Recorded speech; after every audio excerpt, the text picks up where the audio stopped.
Hello, and welcome to the Dole Institute of Politics. My name is Carson Cargill, and I'm a member of the Dole Institute Student Advisory Board, the official student group for the Institute. The Student Advisory Board is a bipartisan group whose members can access many great opportunities through their involvement with the Institute, including volunteering at programs and networking with special guests. If you are a student and you would like to join, please contact us by emailing dolesab@ku.edu or speaking with a student worker after the program. A video of today's program will be available on our YouTube channel soon. You can access videos of past programs by visiting our YouTube channel at any time. A loop hearing system is available to use if you have a T-coil hearing aid. We also have a limited number of listening devices. If you have questions about the loop hearing system, or if at any time during the program you have difficulty hearing, please alert one of our staff members or student volunteers. After the program, we will have some time for the audience to ask questions. If you have a question, please raise your hand, and a student worker will come with a microphone to you. Please stand if you are able and ask just one brief question. The Dole Institute's mission is to foster civil and respectful discussions around important and often difficult topics. Please phrase your questions with this in mind. Now, before we begin, I'd like to remind you to please turn off your cell phones. And now, please join me in welcoming Senior Associate Director, Dr. Barbara Baller.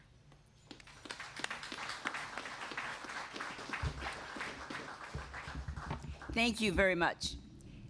For those of you who have not been here often or at all, we always have a student give our welcome because they're part of our civic engagement and part of our student culture. I will say good evening and welcome to the Dole Institute of Politics for tonight's 17th Constitution Day program, the Constitution and COVID-19. We want to thank you very much for joining us. We know that it's very difficult sometimes with COVID, but we want to thank you so much for wearing your mask and for being here and making it possible for us to have in-person programs. Before we begin our program, I would like to recognize September the 11th, 2001. It's one of those dates we will never forget. Almost every American can remember where they were on this day. Let us take a moment, 20 years later, to remember those whose lives were lost in the World Trade Center, the Pentagon, on American Airlines Flight 11 and 77, and United Airlines Flight 93 and 175. Let us not forget the men and women who served as first responders and heroes, who put their lives on the line to find, save, and recover victims. Let us commemorate the friends and the families who lost their loved ones in such a tragic event by observing a moment of silence.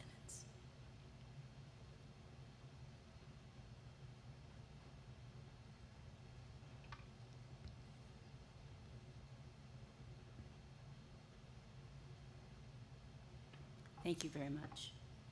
On your way out tonight, after our program, please take a moment to observe the 9/11 memorial at the back of Hanson Hall. We are in Hanson Hall.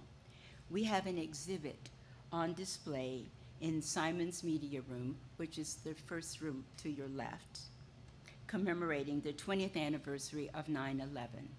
Saturday, from 12 to 4, we had a meditation and a memory with music, and people just came in and out, and we have the outline and the timeline for what happened on 9/11. So if you have time, please stop this evening and do that, or you can come back at a later time. The exhibit reviews the events of the day, highlights personal experiences, and invites reflections. You can write notes of your memory and pin them to the wall. Also on Saturday, September the 18th, this Saturday, we will celebrate Constitution Day at Memorial Stadium, and KU will verse Baylor football game, and Chancellor Girard will lead the football fans in the preamble to the Constitution. Elizabeth Burgout will ring the bells from the Campanile, and following the preamble, the marching Jayhawks will play the national anthem. Before I introduce our guests tonight, I will ask you to join me in a tradition that we have had to commemorate Constitution Day by ringing your bells, if you happen to have one at your seat, and reciting the preamble to the Constitution as printed in the program.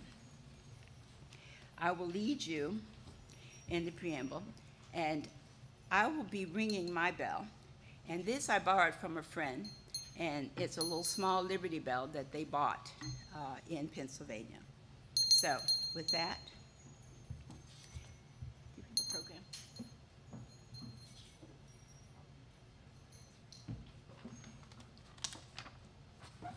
Thank you. I will have part of our student leaders in the back ring bells, as well as you're ringing bells and I'm ringing bells. Are we ready to go? We, the people of the United States, in order to form a more perfect union, establish justice, ensure tranquility, provide for the common defense, promote the general welfare, and secure the blessings of liberty to ourselves and our prosperity, do ordain and establish this Constitution for the United States of America. So just ring them loud.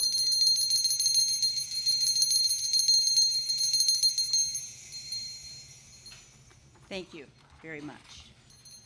You will also find in your program 20 fascinating facts about the U.S. Constitution, and we actually had fun finding these for you. We would like to thank our sponsor for this evening, Mark Johnson, who's an attorney. We also have co-sponsors of this program, and they are Kansas Public Radio, the KU School of Law, and KU's Department of Political Science. We thank you very much. Tonight's distinguished panel will be moderated by Lumen, known as Lou Mulligan, who's the Earl B. Schurtz Research Professor of Law at the University of Kansas.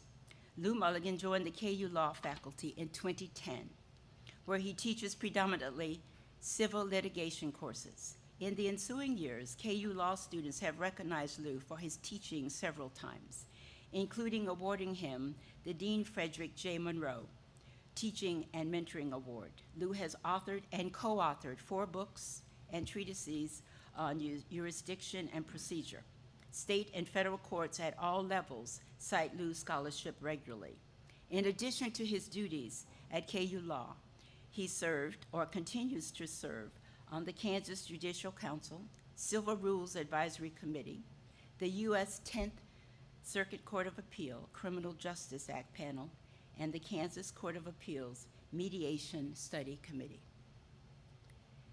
For our panelists, Sharon Brant is the legal director at the American Civil Liberties Union, as we know, ACLU, of Kansas, where she manages and litigates a wide range of civil rights and liberties issues in Kansas state and federal courts. She is also a lecturer and an adjunct faculty member at the University of Kansas School of Law and the School of Public Affairs and Administration. Sharon worked as a senior staff attorney at Harvard Law School's Criminal Justice Policy Program and as a trial attorney with the U.S. Department of Justice, Civil Rights Division, Special Litigation Section. Sharon's academic work has been published in the UCLA Criminal Law Justice Law Review and the Duke Law Review Online and the Michigan Journal of Gender and the Law. Clay Britton is Chief Counsel to Governor Laura Kelly. He began his legal career in 2009 as an Assistant Attorney General in Kansas, working in the Criminal and Solicitor General divisions. As an Assistant Attorney General, he appeared in district courts throughout the state, prosecuting violent felonies and sex crimes. He also regularly briefed and argued cases in the Kansas Court of Appeals and Kansas Supreme Court. Clay returned to the public sector in 2016 as an Assistant United States Attorney for the District of Kansas, where he focused on medical malpractice and other tort litigations. Our last panel, and certainly not least, is Brant Laue. He is the Solicitor General of Kansas. He previously served as Chief Counsel to Kansas Governors Sam Brownback and Jeff Collier. as Special Assistant to the Assistant Attorney General in the Civil Division of the United States Department of Justice during the Reagan administration, and is a former law clerk to Judge Roger L. Woolman of the United States Court of Appeals for the Eighth Circuit. He was in private practice in Kansas City for 25 years. Brant has appeared in 37 separate state and federal trial or appellate courts across the nation, including the presentation of oral argument in 6 of the Federal Circuit Courts of Appeals, the Kansas Supreme Court, the Kansas Court of Appeals, and the Missouri Court of Appeals. I think you would agree that we have an outstanding panel led by an outstanding moderator. If you are joining us, just to repeat again, on our YouTube channel, please email your questions to dolequestions@ku.edu. And now, please join me in welcoming our very distinguished guests.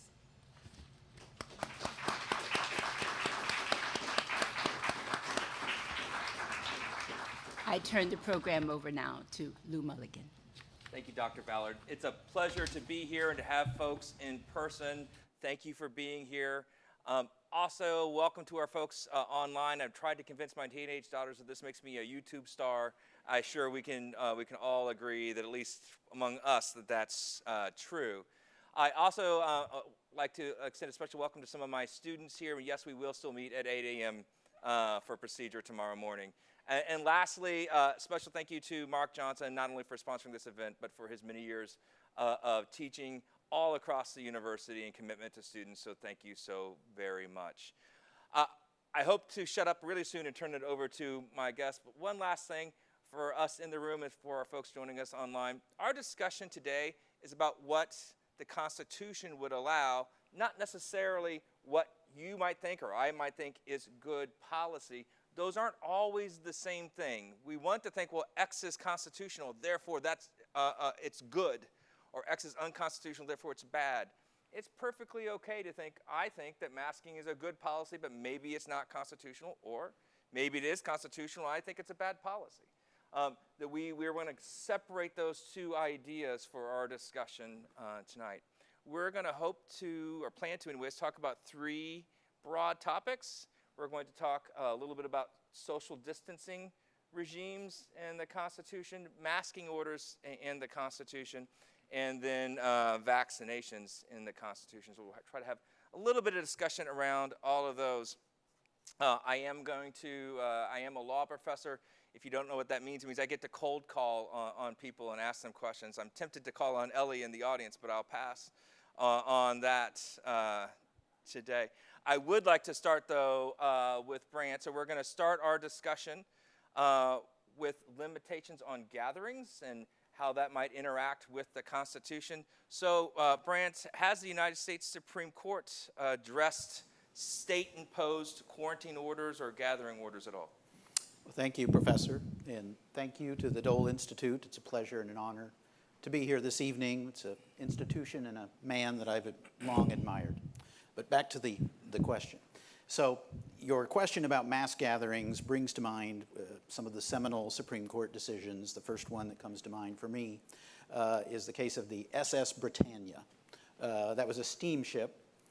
We'll set aside for the moment that it was owned by a French company, but was nonetheless named the Britannia. The Britannia sailed from France to Italy, and then from Italy it was bound for New Orleans in the United States. It was filled with freight and 408 passengers. The passengers had all been screened for health purposes and diseases, were all certified upon leaving Italy to be free of disease. And the protocol for arriving in New Orleans was to stop at a pre-positioned inspection point several miles from the docks in New Orleans. And they stopped at that point, were again inspected, were again found to be in compliance with all the health rules, free of disease. So they set sail for their final landing point of New Orleans. During the 48 hours or so that it was to take them to get to New Orleans, the Louisiana Board of Health passes a quarantine. And the quarantine prevented arrivals as well as departures. We often think of quarantine as locking down. In this case, it allowed no one to enter. So the steamship was forced to divert. And you might think that these are momentous constitutional cases, fights over constitutional rights. Actually, the case of the SS Britannia was a fight over money. The steamship had to divert and unload the passengers at Pensacola, Florida, and then return to New Orleans to unload the cargo. So the French steamship company brings a lawsuit seeking about $8,500 for the extra fuel that it took to go back and forth to Pensacola to offload the passengers. And the defense raised in the lawsuit was that the order was perfectly legal. It was challenged on a number of grounds: due process, violation of treaties, violation of federal immigration law. And the U.S. Supreme Court, I believe with 2 dissenters, interestingly enough, including the famous dissenter Justice Harlan, upheld the quarantine order from the Louisiana Board of Health against all of those various constitutional and federal preemption challenges. Now, this case was decided in 1902, and it may not even be the oldest case we'll talk about tonight, but certainly we're going to talk about a lot of cases decided in the very early 1900s. I think that's interesting because the first big health challenge of that century came only about a decade or so later with the great influenza outbreak. But this is a case that I actually site-checked it earlier today. It didn't get a lot of action for quite some time, but in the last year and a half, the level of citations to the SS Britannia case has spiked, as you might imagine. So it's illustrative of the fact that we're going back to a lot of this law that perhaps hasn't seen a lot of exercise, but it's also, for Constitution Day, illustrative of the fact that the Constitution is really a timeless document that contains certain immutable principles that not only applied back in 1902 to this group of, I believe, largely Italian immigrants who were the passengers, as it does here today when we're considering the ability of public officials to either prevent or regulate mass gatherings. Thank you, Brant. So, Clay, we saw in that case sort of an absolute closing down. We just closed down the city in a 100-mile radius. Nobody leaves, no one comes in, an absolute shutdown. But both here in Kansas and across the country, we've had few absolute 100% lockdowns. Rather, officials have totally closed down some public spaces, limiting capacities in others, maybe slightly different capacities for different types of institutions.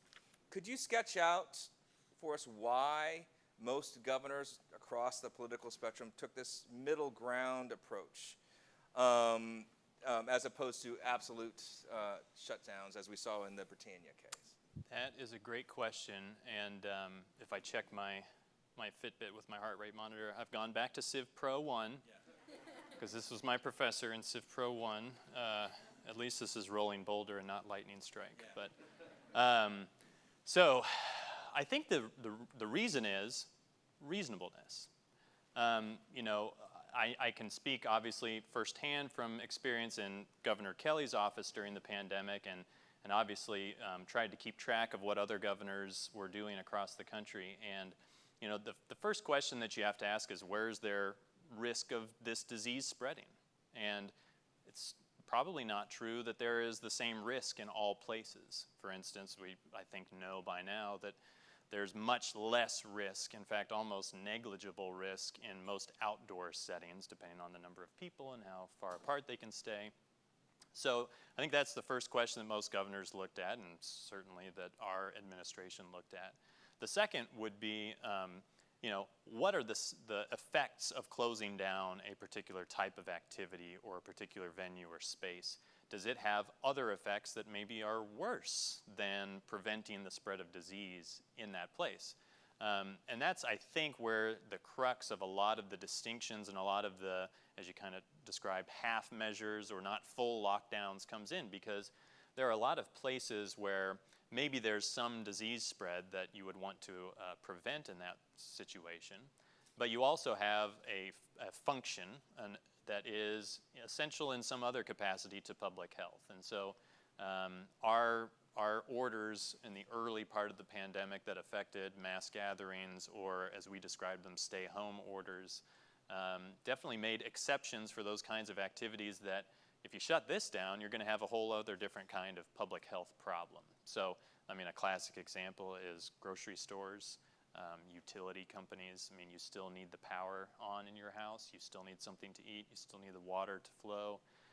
So those are the classic examples of things where you need to make some allowance for a continuation of functionality there. And then the other things were things like being outside or being in a place where you have a very big open, even if it's indoor space, and it's easy to separate and social distance. Those kinds of things, you'd want to sort of make some accommodations for those to still exist. And that's not only because of the practical import of making sure some things can continue to occur and we don't have a full 100% lockdown, shutdown of the economy, because that's also very bad. It's a public health threat. But it's also about the law. I mean, one of the things, even if we were, it would be disputed probably in many situations what level of scrutiny would apply to certain actions that a government takes. But even if we wanted to say that the lowest level of scrutiny, the easiest thing for the government, which is rational basis review, is going to be how you would assess the legality of some of these actions, you still have to be rational. You know, you still have to have some connection to there's a reason why we've done this thing. And you know, as the lawyers in the room know, it's really easy to come up with those reasons and to meet that rational basis review standard, but it's still a standard. Yeah. And so in the context of something where you're out by yourself in a field, if you're still required to maybe wear a mask in that scenario, maybe there's an argument that that is irrational and therefore illegal when there's a challenge based on some constitutional or liberty interest.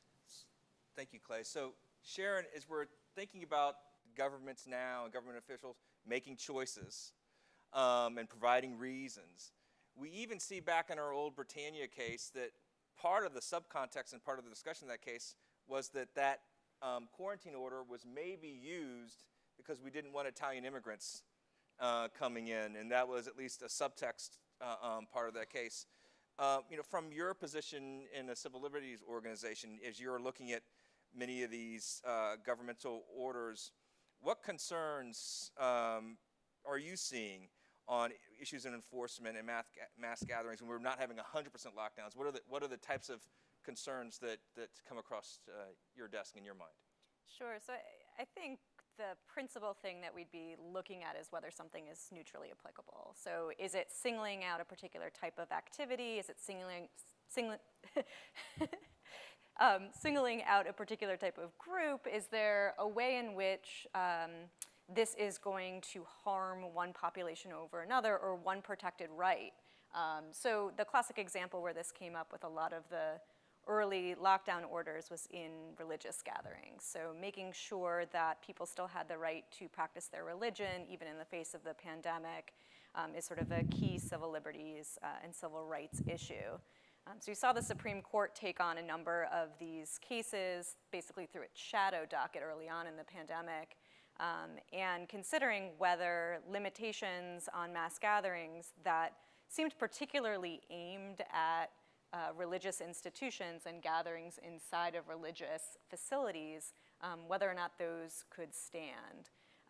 And if there's a law that is allowing for multiple people inside of a store, for example, but not gathering inside of a place of religious worship, that would obviously invoke some concerns that the law is not neutrally applicable and is instead really targeting the exercise of certain civil rights or certain civil liberties. So as with a lot of these questions that we'll walk through tonight, these things tend to be a pretty fact-specific inquiry. So whether or not a particular stay-at-home order is constitutional or infringes upon a constitutional right is going to depend very much on how that order is written and who it's affecting within a particular jurisdiction.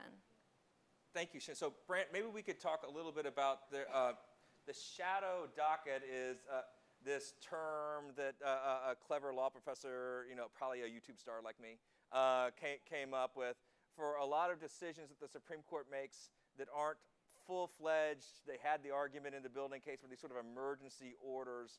And in the last couple of years, those have been quite momentous, and there's been some criticism about them. So one of those orders was with the Cuomo case in the Roman Catholic Diocese of Brooklyn.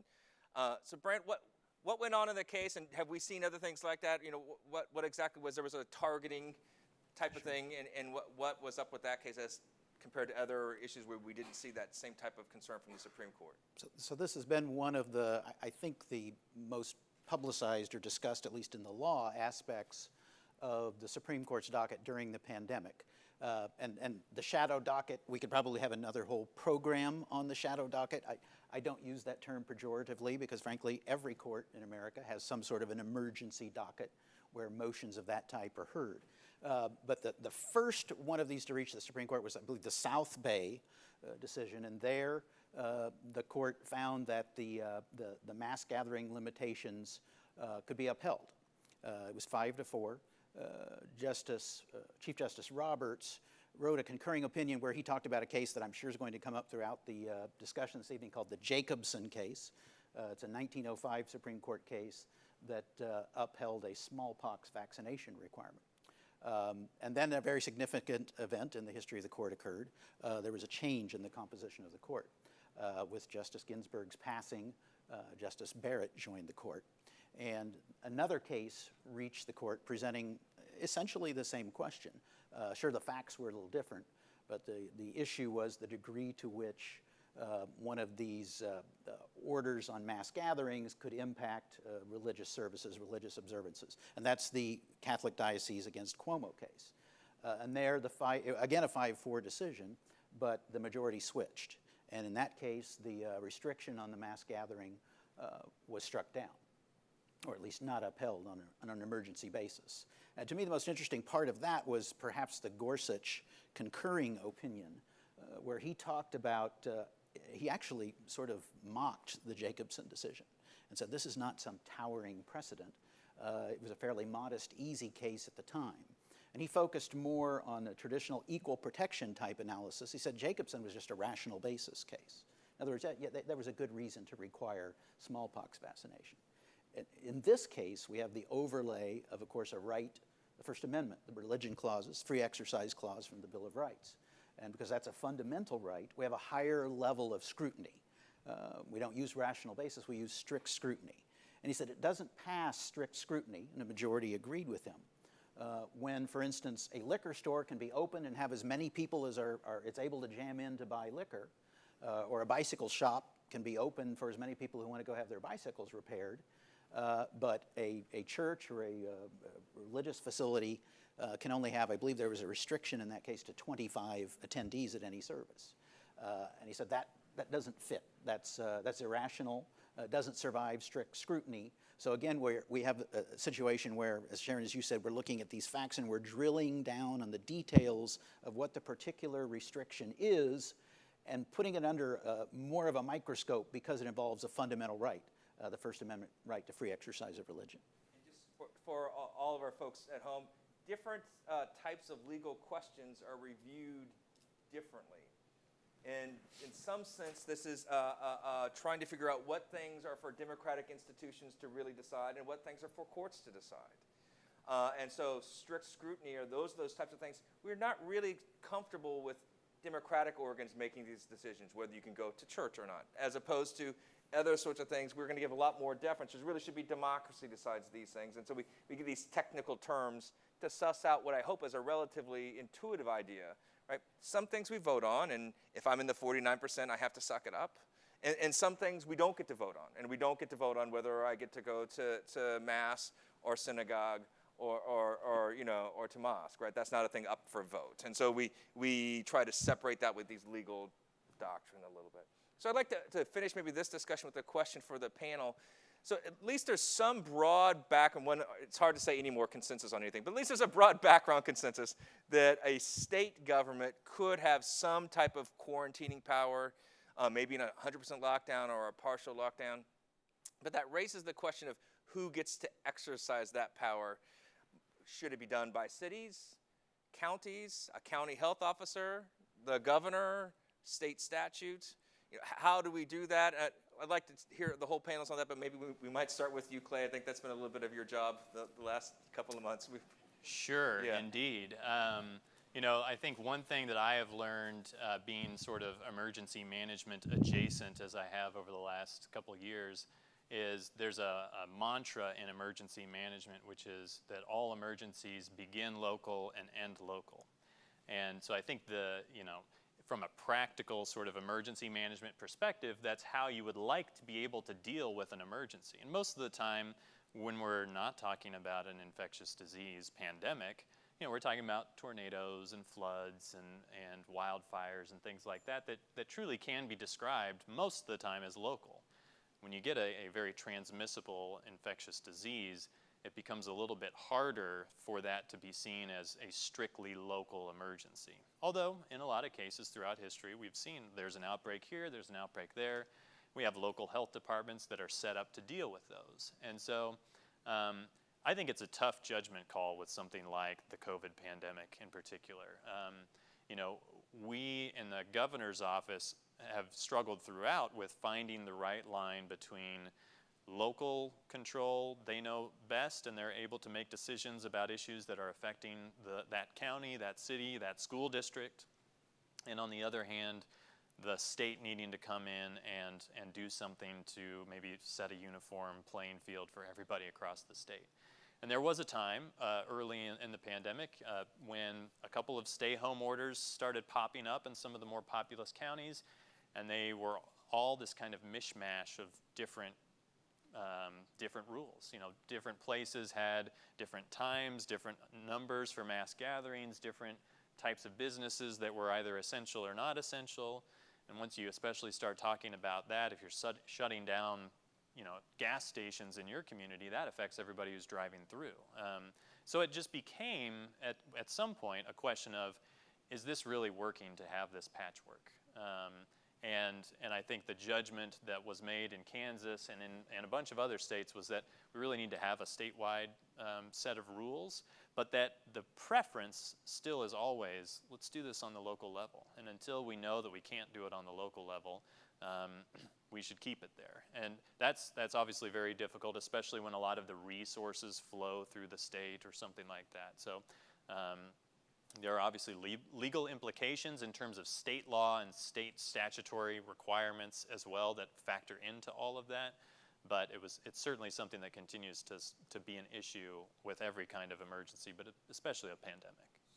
Do you, from a civil libertarian point of view, are there different kinds of concerns you have with state action or gubernatorial action versus statute or local action, or do you see those all through the same lens?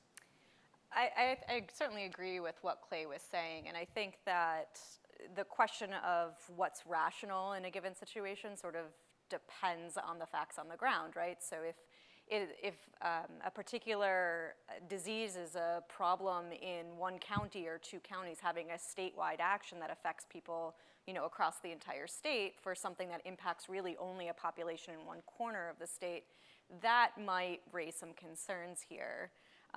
But when we have a situation where the disease that's trying to be prevented is sort of borderless, right? It doesn't stay within a county. It's very different from something you would address with an emergency management order that's like a flood. The flood comes in, it happens, it's localized, it stays in that one place. It's not really expanding beyond that. But when you're trying to get out ahead of something like this and the impact is there that it is not going to be localized, I agree with what Clay said, that there's sort of a different need for intervention there, and there's a compelling argument to be made about the state's inherent police powers to do something about that to protect the health and safety of the residents of the entire state. At the risk of poking the bear too much, Brant, what about the governor versus the legislature? I know that that's been a question of moment for folks in your office. You know, how do you see who should be that decision maker, even if we think it should be a statewide approach?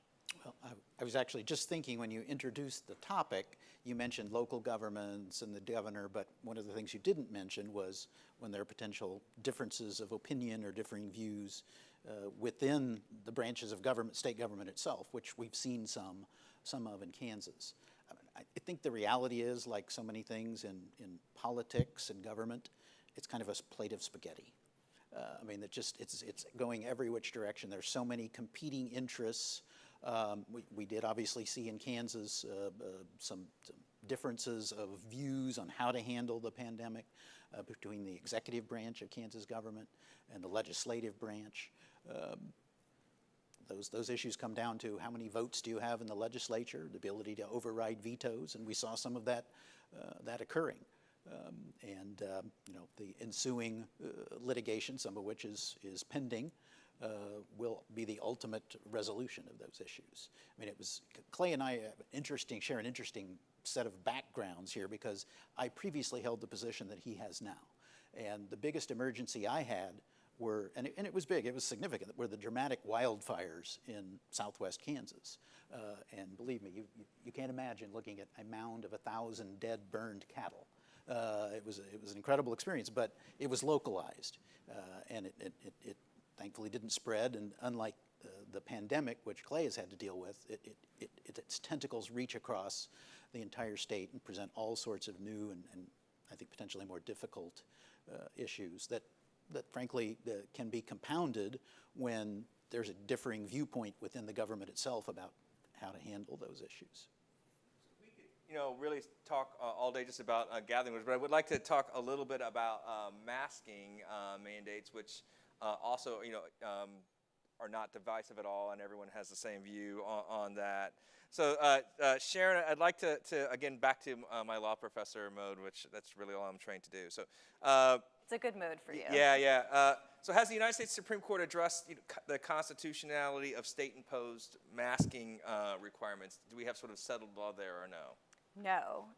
So there's actually no federal case law, I don't think, on this point either. There's state case law. So we can look to what happened during the 1918-1919 Spanish flu.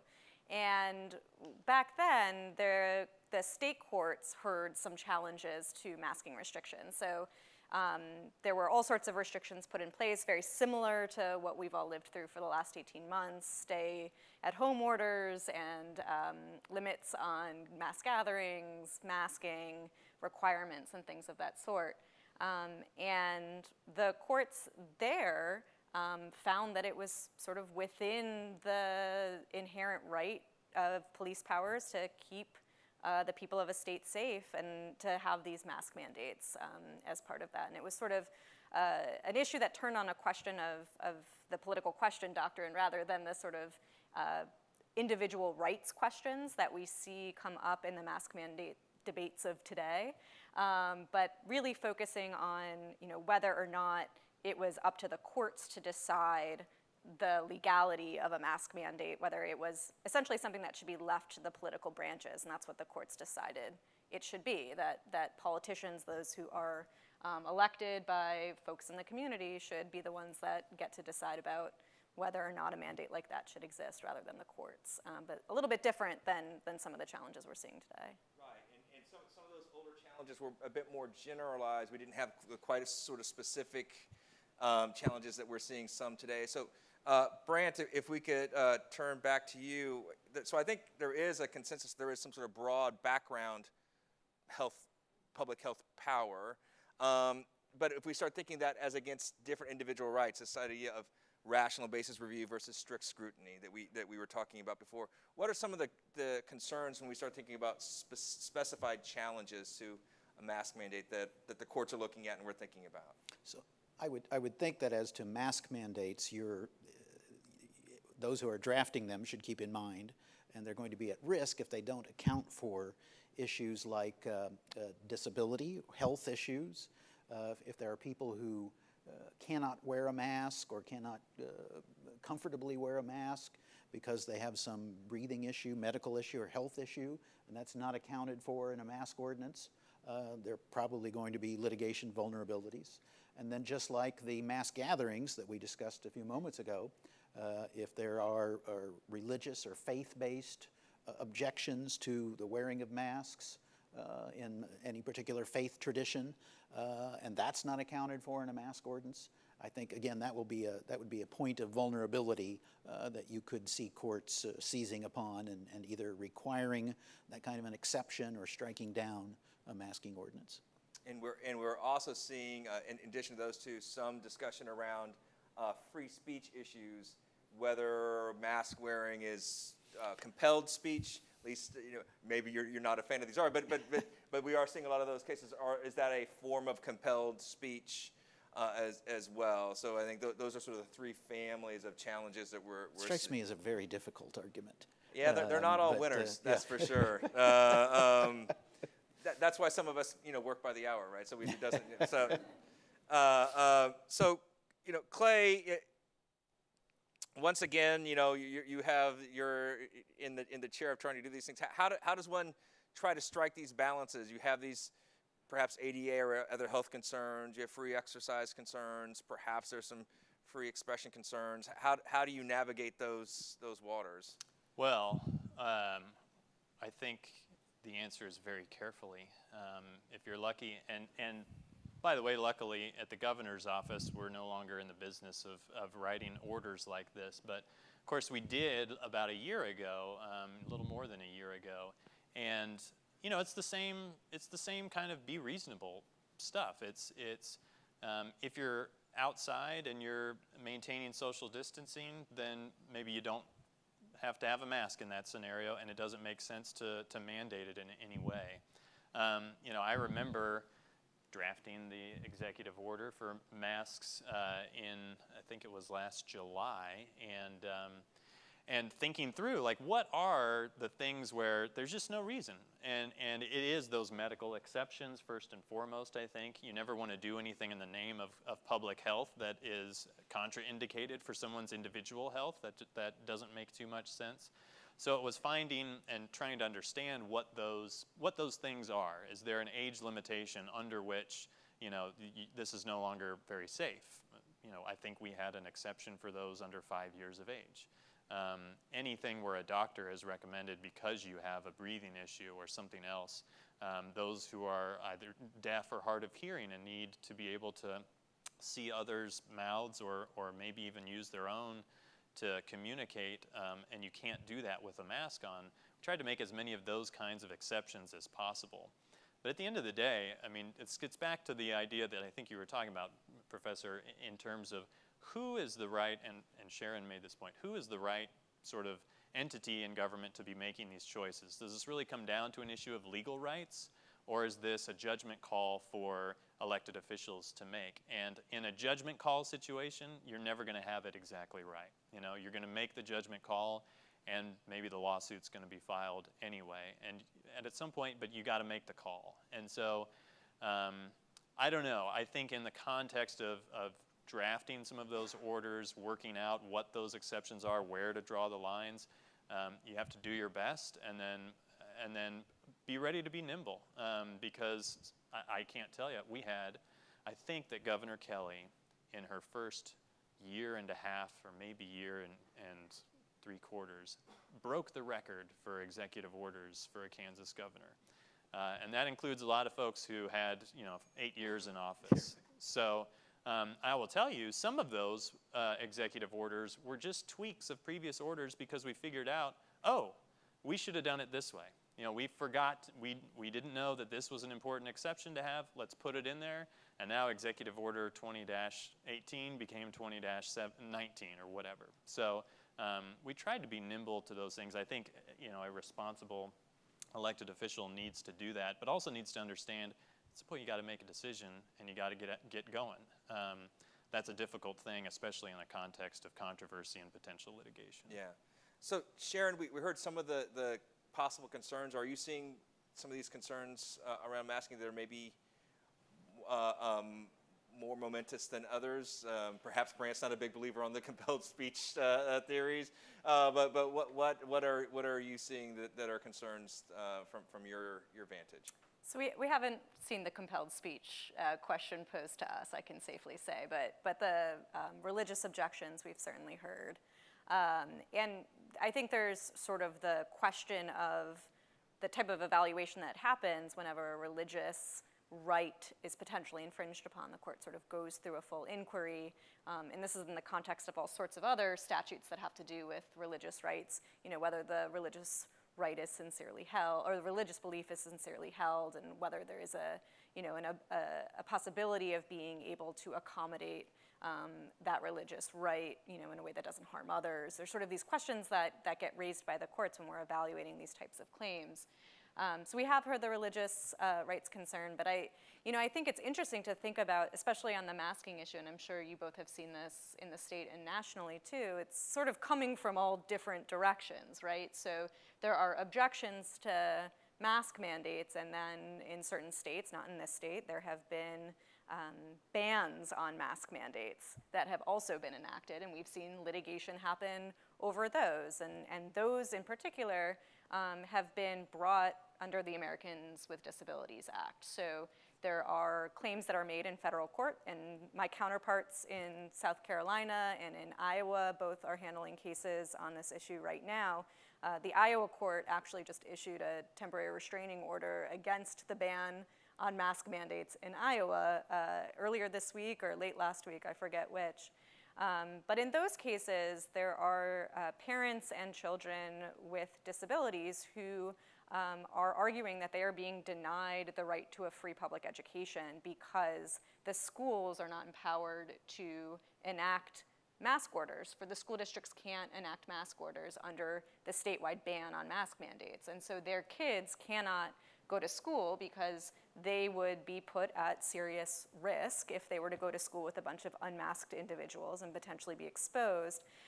But also because of their disability, they can't really participate in remote learning either. And so those individuals are being denied the right to a free public education that they have inherent in the Constitution. And so this is such a complex issue that, again, you see it from both sides. You see constitutional challenges both to mask orders and to anti-mask orders. And it's, I don't envy you, Clay, in the position that you had to be in, because it is politically fraught. And the states are, and it's a hard thing to follow as a member of the public.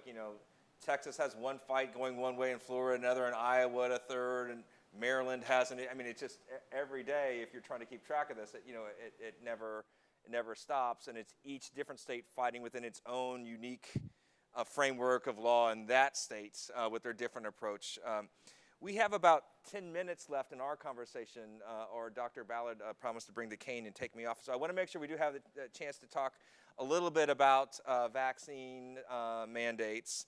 So Clay, we might come to you. So has the Supreme Court of the United States ever addressed mandatory vaccine mandates? Yes. Yeah, yes. It has.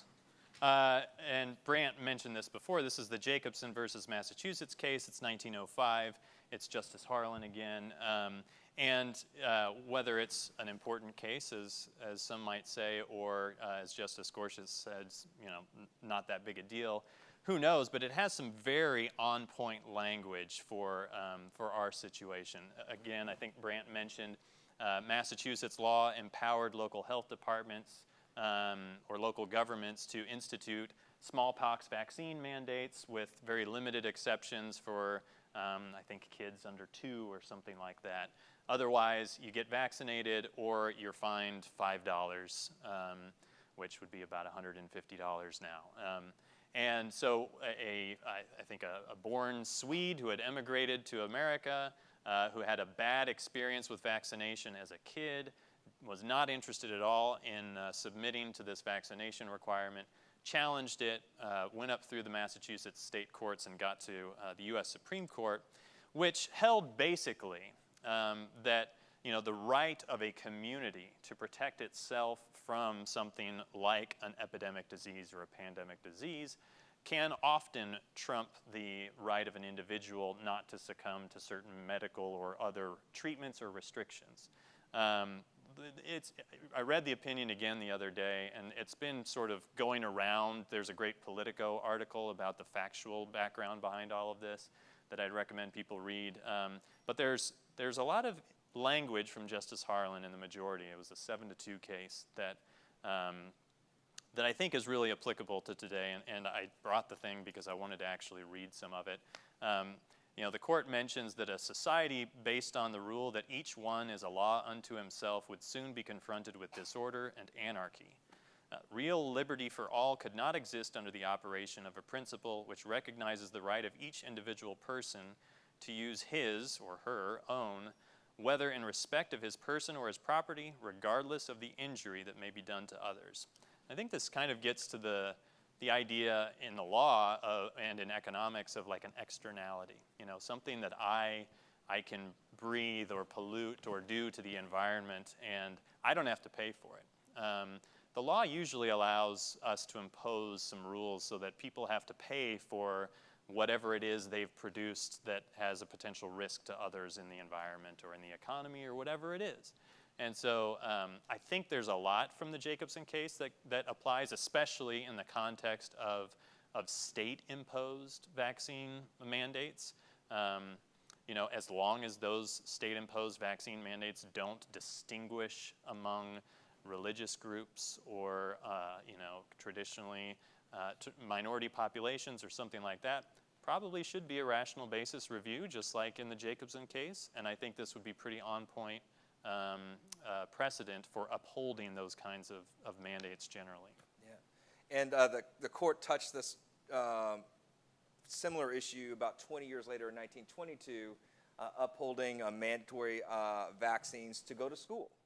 And the court cited Jacobson, didn't have a problem with that. And to the degree to which these shadow docket things mean anything, the court chose not to stay a Seventh Circuit opinion which said that the University of Indiana could require vaccines to attend school. So Sharon, you know, perhaps Clay highlighted a few of the things that might be concerns, but what might be concerns that we would have from a civil liberties point of view, you know, if we had a mandatory vaccine order? What are the types of civil liberty concerns we'd want to look forward to? Certainly, you would want to have some of the same carve-outs for people with disabilities or people for whom the vaccine would be contraindicated, or for their immune system, if they wouldn't be able to handle the vaccine. You would not want to force people to take a vaccine when it truly, you know, would be medically harmful for them. There are people who will have potential religious liberty objections to taking a vaccine as well. And so you would want to make sure that the mandate would be respectful of those rights. So I think those are some of the main things that we would be looking at. You know, when we're thinking about a vaccine mandate, we would be wanting to ask questions like, is it a safe and effective vaccine? What is the extent of the pandemic that it is trying to control? Like how communicable is this disease? How much of a threat does it pose to the public? Is it a very deadly disease? Those are all sorts of questions you would want to ask to determine whether or not this type of thing is a justifiable intrusion.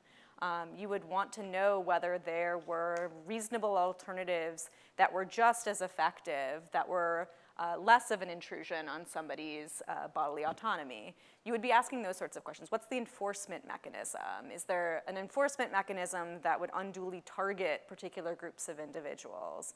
But I think that there's sort of a general consensus that, at least in the sort of civil liberties attorneys that I have spoken to about this, that if those things are looked at and accounted for, that vaccine mandates can be done in such a way that's consistent with civil liberties. Thank you. So as we're thinking about maybe 2 or 3 more minutes before questions, you know, there is a mild elephant in the room about the new Biden plan. So, Brant, if we could even posit that we think that there's a background state power to mandate vaccines, which I realize maybe that's still a discussion, and if we take the Justice Gorsuch camp, maybe we're not quite so sure. But even if we thought that was acceptable at a state level, what concerns would we have or look to if we're thinking about the federal government doing that in a country that is a federated system of government in which the federal government is supposed to be a government of limited powers, and the general police power, a term we've been bandying about up here, resides with the states? What might be those things we would look to in terms of concerns there? Sure. When the pandemic became a reality for all of us last spring, and I was one of the few employees who stayed behind in Memorial Hall, I decided it was time to start thinking about, okay, what are going to be the litigation implications of this? And I read a couple of things. One of them was the Jacobson decision. Another one was a very good book, which I highly recommend, The Great Influenza by John Barry, about the 1918 flu epidemic. And one of the things that struck me after reading those and thinking about it is this is perhaps the first major public health emergency we've had in the era of individual rights. There were great changes in American law, particularly constitutional law and individual rights, coming out of the Warren Court in the 1960s. And this is perhaps the first test of it in the sense of a biological vector. And so to address your question sort of more directly, I think we're going to see a lot of discussion about what's the authority of the federal government. As you said, it's a government of enumerated powers. So the President of the United States doesn't just have the authority to say everyone should be vaccinated. You have to point to a law or a regulation or some legal authority that will be the basis for that. And I think that's where a lot of the discussion is going to focus right now on, well, what is the federal role in those decisions? Because if you look at the cases we've been talking about tonight, if the SS Britannia case, the Jacobson case, what was going on there? Those were all local officials, local or state officials. None of those involved federal action. And in this area, it's traditionally been a responsibility left to the states. So I think there are a lot of open questions about what federal mandates will mean and how they will be legally based and whether they will hold up.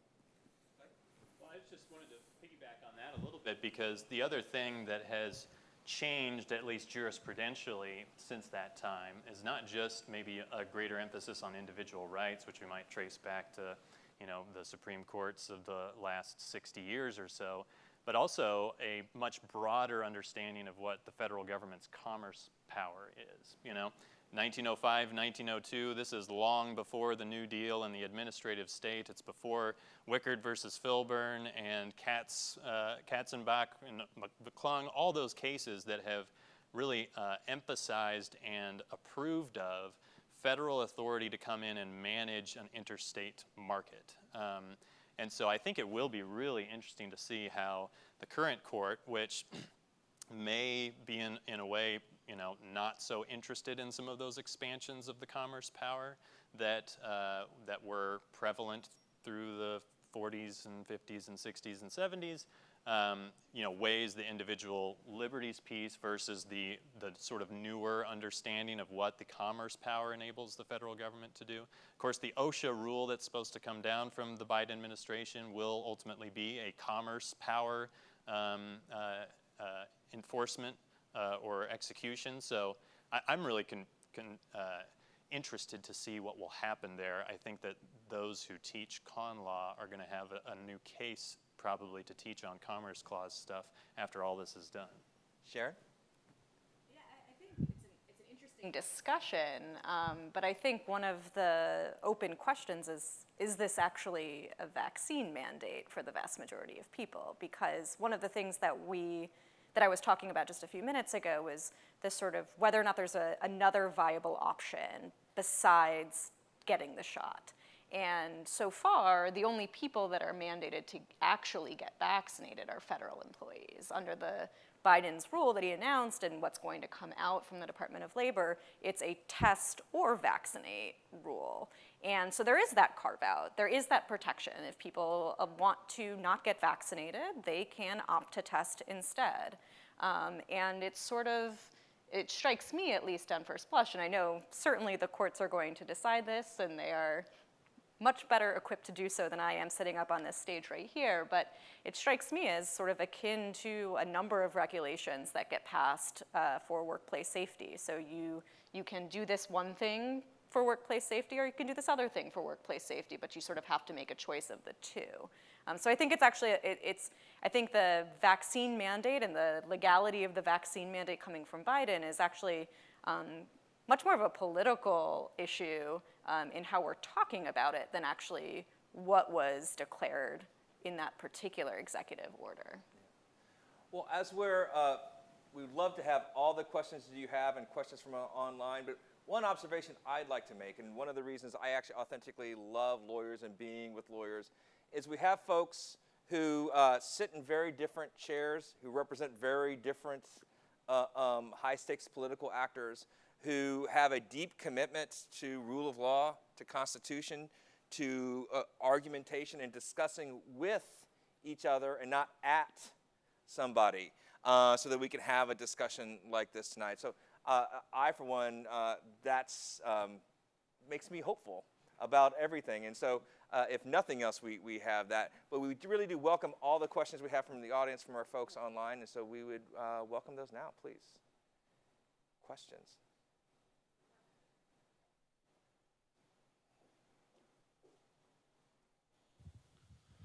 Hello, yes. I too am nervously feeling like I'm back in Civ Pro.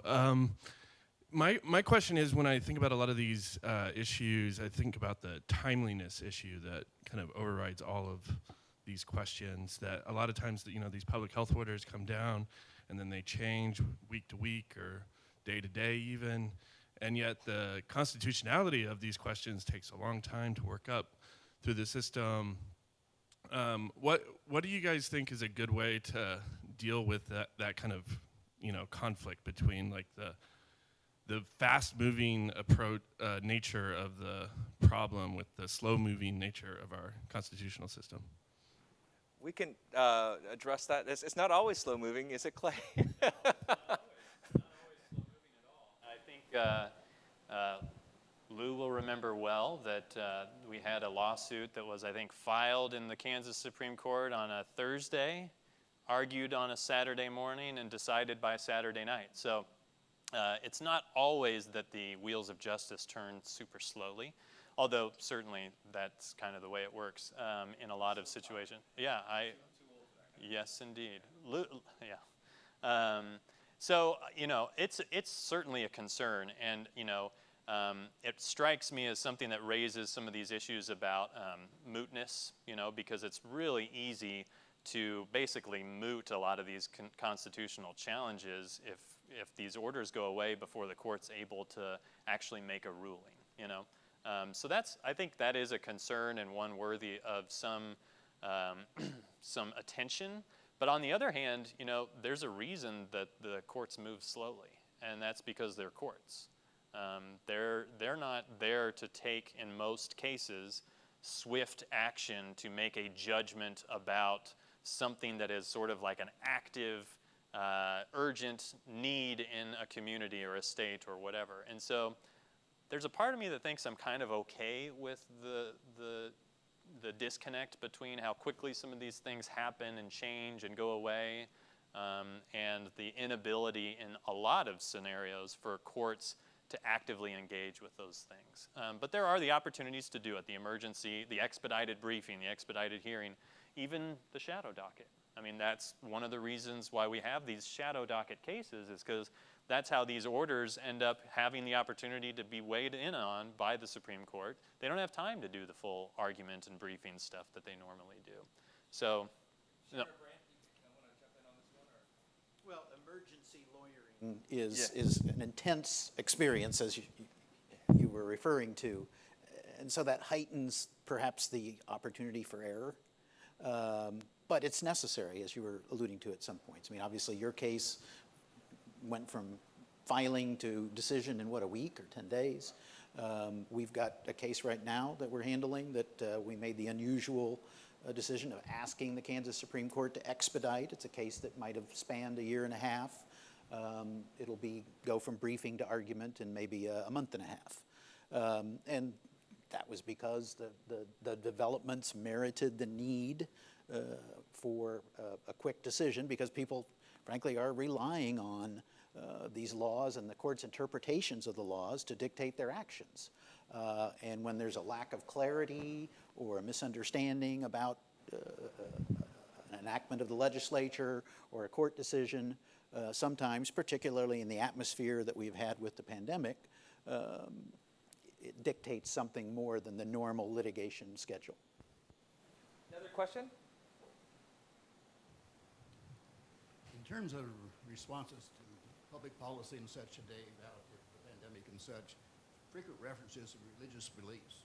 Legally, what constitutes a religion? So I'm not sure the mic wasn't, so I'll just repeat the question at least as I heard it.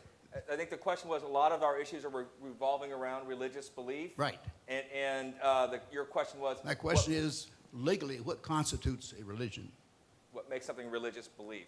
Sharon, you want to take a first stab at that? No.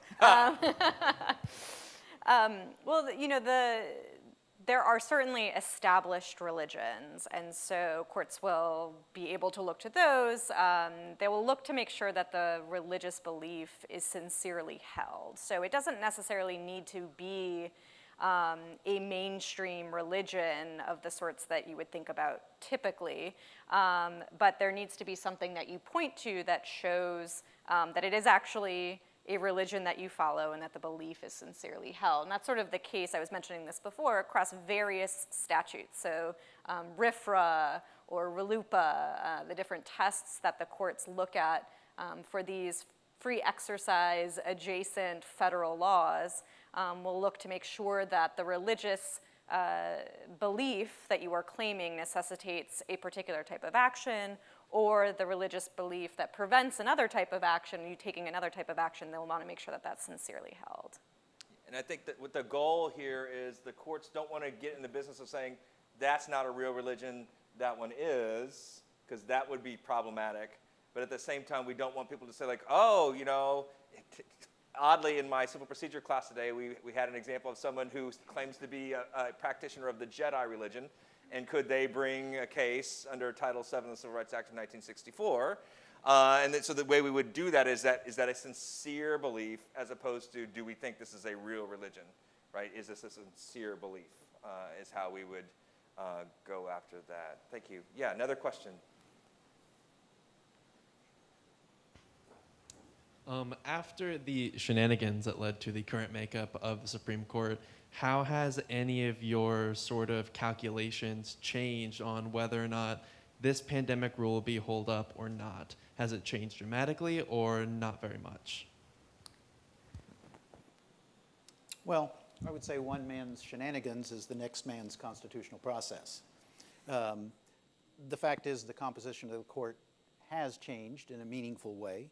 And I think I cited one example of that earlier, where the replacement of Justice Ginsburg with Justice Barrett pretty clearly was a change of vote on the issue of the ability of governments to impose mass gathering restrictions on religious institutions. How it will play out in a larger playing field when we get to issues like vaccine mandates, I think one needs to be very careful about predicting. Because there are a lot of cross-currents on this court, and a lot of different interpretive theories that can take justices that you might think have preconceived notions about things in different directions. And we can think of a few cases just from the last term or two. Justice Gorsuch's very prominent opinion regarding the interpretation of sex discrimination to include LGBT people was one that I think caught a lot of people by surprise, but was directed or determined by his interpretive approach to that particular statute. So yes, the composition of the Supreme Court has changed, but as always, be very careful about predicting outcomes and results. Sharon? I would agree with that sentiment. I mean, I would say the only real indication we've gotten so far about what this court would do with vaccine mandates comes from the case for Indiana University, where they elected not to block the vaccine mandate that was issued by the university for all of its students. So that's the only real concrete data point that we have about what this court's going to do, but I agree that. I think that was Justice Barrett. Yes. Who, under the procedure for those kinds of applications, a justice can either decide it herself or refer it to the entire court. And she kept it, I believe, for herself and denied it and didn't even refer it to the entire court. So if there's any tea leaves to be read, perhaps that means something. Want to know this, Clay? Well, I was just going to say, I think, you know, certainly the composition of the court changed. And I remember when the Roman Catholic Diocese versus Cuomo case came out, and it was, oh boy, you know, this may be sort of a sea change, and we may need to change the way that we think about potential mass gathering or stay home or whatever orders. But I also think it's important to note that the concurring justices and the majority in that case involving the New York rule were pretty clear that this was not like the previous case, the South Bay case that involved a California restriction.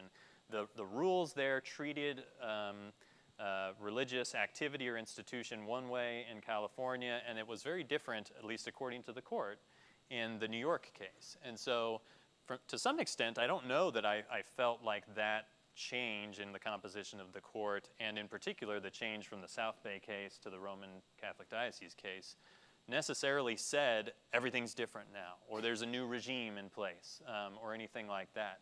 I agree completely with Brant that I don't think you know what this court will do if they were faced with restrictions like those that we had in Kansas or in a lot of places across the country, were they to actually get to a merits determination of those constitutional issues. So it's a change in facts and maybe not a change in personnel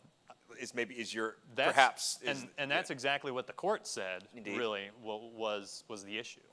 Brant? Well, the South Bay did then come back to the court a second time. Did.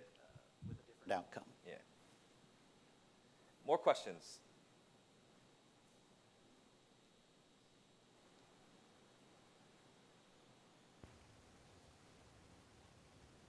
What do you think are the new challenges from having to do so many like different decisions in like either executive or court systems based on ever-evolving science that's changing like week to week or month to month?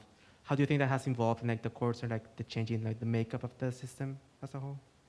Is the question, how does the change in makeup of the system reacting to these fast pace of reactions to COVID? Is that the question? It's more like that the interconnection between science and like the legal system and how that has like been like more present in the past year. I see. How are the courts going to keep track with these scientific advancements and what's going on? Thank you. That's a great question. Clay? I'll try. Yeah. I think it gets, to me, it is a reminder that courts aren't really supposed to keep up with the science. The courts are supposed to, generally speaking, defer to political branches that, may also not themselves be good at science, but are certainly supposed to be better at science than all those judges who went to law school instead of medical school. And so I think it reinforces the idea that we need to, as a judicial branch, if you're lucky enough to be a judge, you need to have some humility and deference in our constitutional system to those parts of the government that are closer to the science and that have folks who are doctors, scientists, public health experts, whatever it is, who are having to make some of those judgments. And I think rightly in our system, courts are supposed to defer to those judgments when it's a close call or it's within the realm of reasonableness. So I think it reminds us that that's an important part of how our system works. And also add, most cases, of course, go to trial where we have a fact-finding apparatus where we could have robust expert witnesses come in, and one side will have their expert witness and she'll say A, B, and C, and the other side will have their expert witnesses and she'll see X, Y, and Z, right? And we'll have fact finders determine this. So we have those sort of procedural avenues to bring in new scientific data as it comes in. But that's part of the reason why lawsuits take so long and they cost so much. If we're gathering all those scientists and doctors to come in and tell us all those things, that takes time and money. These are wonderful questions. I'd like to have more wonderful questions if we have them.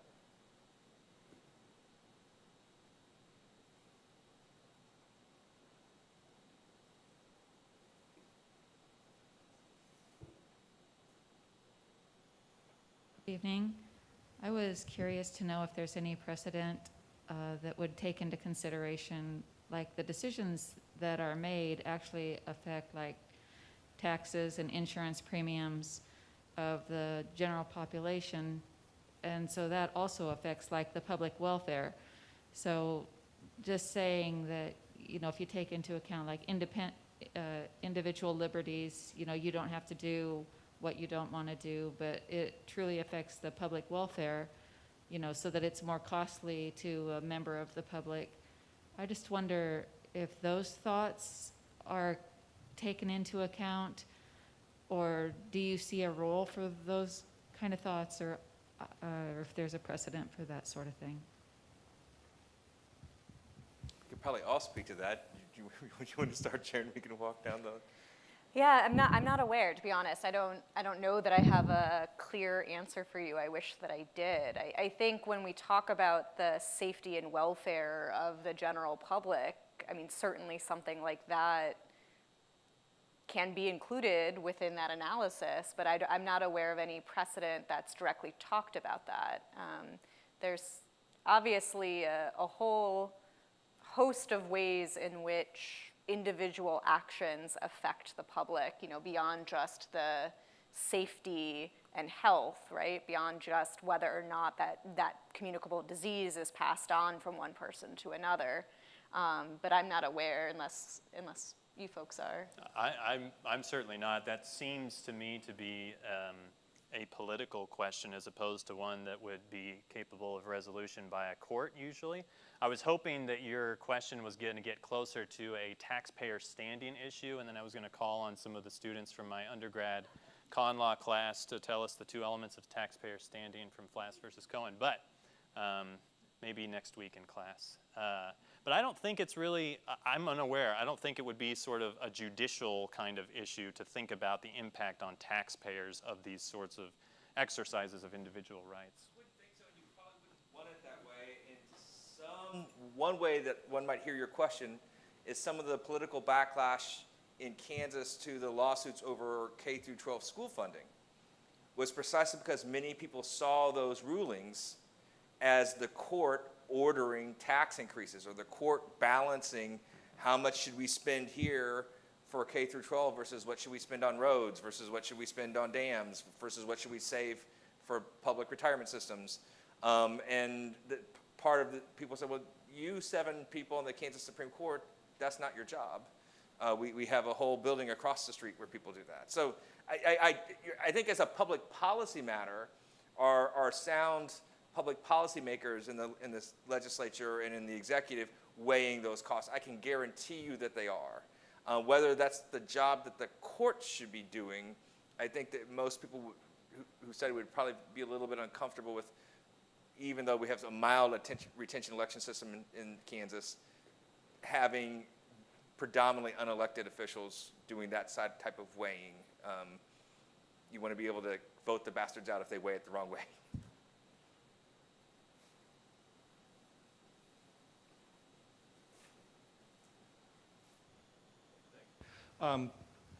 Actually, I can see a pretty easy way to involve particularly the federal courts in this. Delta Airlines just announced it's going to charge its employees who are not vaccinated $200 more a month for their medical insurance. If an employee of Delta says, I'm not getting vaccinated because I have a sincerely held religious belief, that creates a Title VII claim. That goes into federal court. So the courts aren't going to be able to avoid this. And that employee will have standing. Right, and I think that's going to be well, I'll let you know. Anybody else? Well, I think that's a good example of the sort of the collateral way. In other words, that's not the traditional civil liberties attack. It's a little like the SS Britannia, right? It was actually a dispute over the cost of the fuel to go to a different port. Here, it'll be an individual employee who's claiming, hey, your new COVID-motivated policy is discrimination. And then, of course, you take the next step and you seek to certify a class action of all of the Delta employees who are in the same position. So, and that's an example of how private litigation can mold the law or public policy on an issue like this.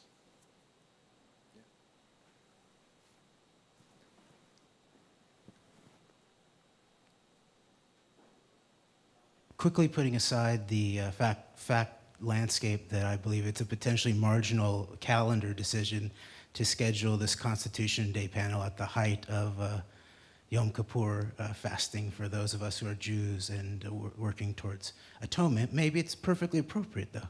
So my question is, you all spoke a lot about the question of mandates in relationship to maybe individual rights or even group rights. But since we read the preamble to the Constitution in the beginning, it's clear that it's contract law that enforces those who take an oath to it, to uphold it, and to protect such things as the common defense or these kinds of things, that there is also potential contract law issues around if certain mandates are made based on things such as fraud or criminal negligence, such as the questions of why don't we have N95 masks sent to all Americans? The post office is trying to send masks to all Americans. Why don't we have rapid antigen testing in all of our Kansas schools? Why hasn't Biden used the Defense Production Act to make sure that we have rapid testing? And then finally, in terms of the use of the vaccine, mass vaccination right in the midst of a highly infectious pandemic. A vaccine expert, Gert Vanderbosch, says that that is actually driving the pandemic of variants, and thus it could be a fraudulent use of a vaccine, not to just protect, but to end the pandemic. So that my question is, what do our public officials, what responsibilities do they have in relationship to our contract under the Constitution with them to fulfill these mandates without fraud and without criminal negligence? Thank you. You know, I might take a stab at that because I promised my panelists no math and no contract law. I think that we would probably view most of these questions through the prism of constitutional law and not contract law for maybe technical reasons, that these really aren't contracts in the way that lawyers would see them. And I'm in a somewhat privileged position in so many different ways, but of having had the opportunity to work with the Attorney General and his staff and the Solicitor General on cases that they brought to the United States Supreme Court. I've been privileged to be able to work with in the governor's office on some cases. I've been privileged to be able to work with members of the ACLU on other. And one thing I can say is every person I've interacted with, regardless of their political persuasion, how they look at it, authentically, deeply believes that they are working for the public good as they see it. And that these folks, that we have competing visions of what the public good is. And that's hard. But it's not been my personal experience that folks are doing that in a way that they're trying to commit a fraud on someone else. They have different views of the good. And it's hard to navigate different views of the good. But I think we should try to, as much as we can, look at that. And it's maybe such a wonderful and deep question, a great way to end our discussion this evening. So I'd like to thank our panelists one more time, and thank you all for coming, and thank you all for joining us online.